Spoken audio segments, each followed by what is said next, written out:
L'Abri Mémoire accueille sa nouvelle exposition intitulée Histoire coupable et mémoire plurielle des sorcières, qui présente le travail de 3 artistes, Sacha Golemanas, Mina Monde et Catherine Radosa. L'objectif de cette exposition, c'était de mettre en avant la figure de la sorcière en proposant un parcours qui revient sur l'histoire de ces femmes accusées de sorcellerie, qui revient également sur les mythes et les légendes, en particulier alsaciens, et qui aborde la question de réappropriation de la figure de la sorcière par la pop culture, mais aussi par les mouvements féministes à partir des années 1970. Mina Monde, je fais essentiellement de la peinture, mais aussi de la gravure, de la micro-édition. Mon travail tourne essentiellement autour du symbole, de l'occulte, de l'ésotérisme, mais aussi de faits d'actualité. Le grand format permet de raconter des histoires de façon épique, et j'essaie de remplir au maximum. J'ai vraiment un toc du remplissage. Et ça me permet de raconter parfois des choses extrêmement dures.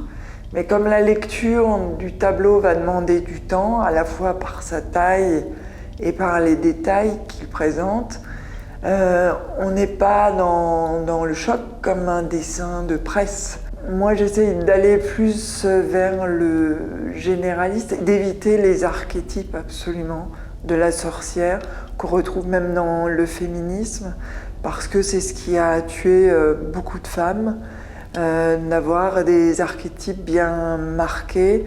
L'objectif de l'exposition, c'est d'aborder également la question de la mémoire et de la commémoration. Comment commémorer cette période de l'histoire qui est quand même assez lointaine, même si elle est toujours d'actualité, puisqu'on aborde des questions de patriarcat, de fake news, de faux prophètes. Et puis nous souhaitons également inviter les visiteurs à repartir avec une nouvelle image de la sorcière. Sacha Golemanas, j'ai été invitée ici à l'Abri Mémoire pour cette exposition sur les figures de la sorcière. J'ai réalisé un travail qui se situe dans la continuité de ma pratique, qui consiste à réaliser des sculptures en tissu.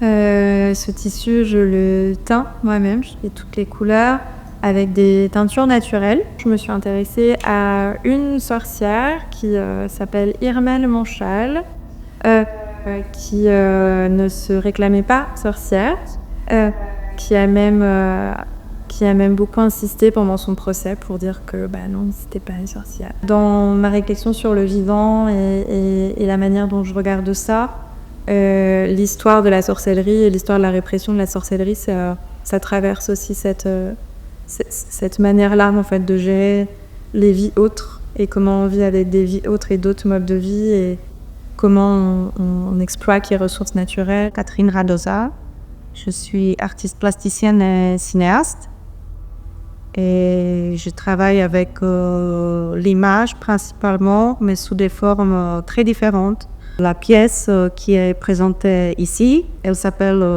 Monument pour sorcières, en pluriel. Et c'est donc une vidéo performée dans laquelle je joue une sorte de personnage qui se transforme petit à petit par le fait en fait de se déshabiller, de se débarrasser des couches de vêtements qui sont ici des couches de représentation. Et ce sont des couches de représentation diverses qu'on associe avec la figure de la sorcière. Et en fait, quand on se plonge sur cette représentation, sur ces représentations-là, on se demande qu'est-ce que la culpabilité, et on se rend compte très rapidement que finalement la première culpabilité, c'est d'être femme. L'exposition est accompagnée de toute une programmation variée qui est adressée à tous les âges, qui va des ateliers, aux lectures, aux randonnées, aux conférences également. Elle a été pensée en 3 temps clés. Le premier est la diabolisation de la figure de la sorcière. Le deuxième temps nous permet de redécouvrir comment on transforme des faits historiques. Et la dernière partie de cette programmation permet d'aborder l'héroïsation de la sorcière.